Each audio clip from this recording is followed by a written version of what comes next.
Welcome to The Explainer.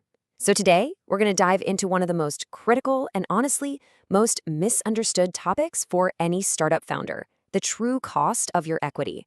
It feels kind of abstract at first, but what you give away early on can completely change the entire future of your company. Yeah, let that sink in for a second. It's a pretty chilling thought, right? And it's a feeling that, unfortunately, far too many founders experience after just a few funding rounds. You're still the CEO, you're still working all the hours, but the ownership, the actual control, it is quietly slipped right through your fingers. So, how does this actually happen? Well, it's not some single dramatic event. It's not like you signed one bad deal and it's all over. It's more like a slow erosion, a series of small, what seem like harmless decisions that just compound over time. When you're just starting out, equity feels like free money. It's pretty much the only currency you have. But here's the paradox. It's actually your most expensive and most finite resource. Because once you give it away, you can never, ever get it back. Okay, so this brings us to the compounding problem. And the analogy is perfect. Just like small leaks can sink a huge ship, small equity deals can absolutely sink a promising company. So let's look at the mechanics of exactly how this plays out. We call this the stack effect. Each individual deal, a small check from an advisor, a few points for a contractor, it feels totally justified in the moment, but they stack on top of each other with surprising speed, weakening your position piece by piece by piece. Every single founder starts right here. 100% ownership. It's your idea, it's your company, it's all your control. This is ground zero. Then, you raise a pre-seed round to get things off the ground. You give up a 20% slice of the company. It feels like a smart trade for the capital you desperately need. You still own 80%.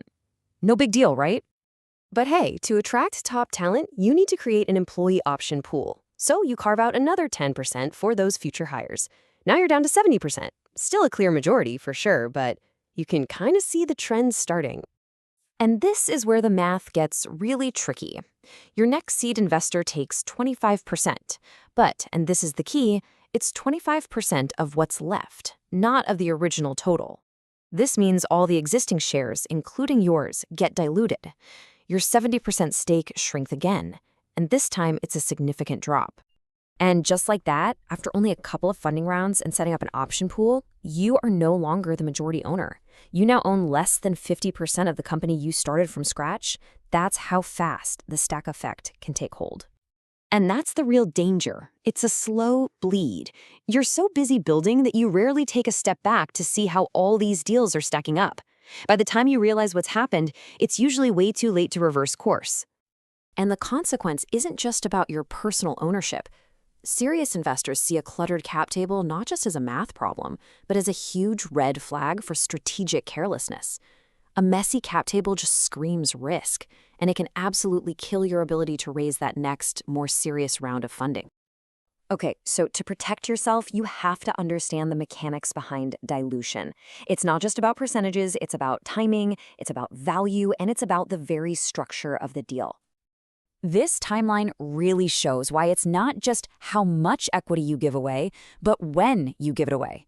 10% on day one when it's just an idea is infinitely more costly in the long run than 10% after you've built a product and actually have revenue. Your goal should always be to create value before you trade ownership. This brings up such a critical distinction. Not all equity is created equal. You have dead equity, which is ownership given for some past one-time contribution. It just sits there on your cap table, adding no future value. And then you have living equity for the people in the trenches with you, the builders. This is the only kind of equity you should be granting. Another common blind spot is the difference between pre-money and post-money valuation. So if your company is valued at, say, $4 million, that's pre-money, and an investor puts in $1 million, the post-money valuation is now $5 million. Their $1 million is now 20% of that $5 million. It's simple math, really, but misunderstanding it can be a really costly mistake. So let's move on to the solution and see how this all builds into an actual actionable playbook. It's not about never giving away equity. It's about doing it with extreme intention and strategy.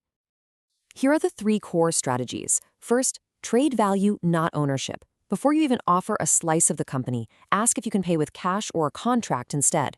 Second, focus your equity exclusively on long-term builders. And third, delay fundraising. The more progress you can make on your own, the more leverage you have, and the less equity you'll have to give away. Focusing on builders means you're aligning equity with a long, winding journey of building a company. Every single grant should reward sustained contribution, not some short-term favor. Before giving any equity away, you have to ask yourself, is this person really committed to being on this road with us for the long haul?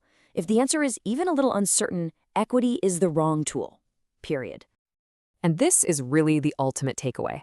Every single percentage point you give away isn't just a number on a spreadsheet. It's a piece of your future control, your voice in the boardroom, and your financial reward for taking the incredible risk of starting something new. So as you go out and build your company, just ask yourself this one question. Are you optimizing for short-term growth at any cost, or are you building for long-term ownership? Because the answer to that question will determine who truly benefits from all of your hard work.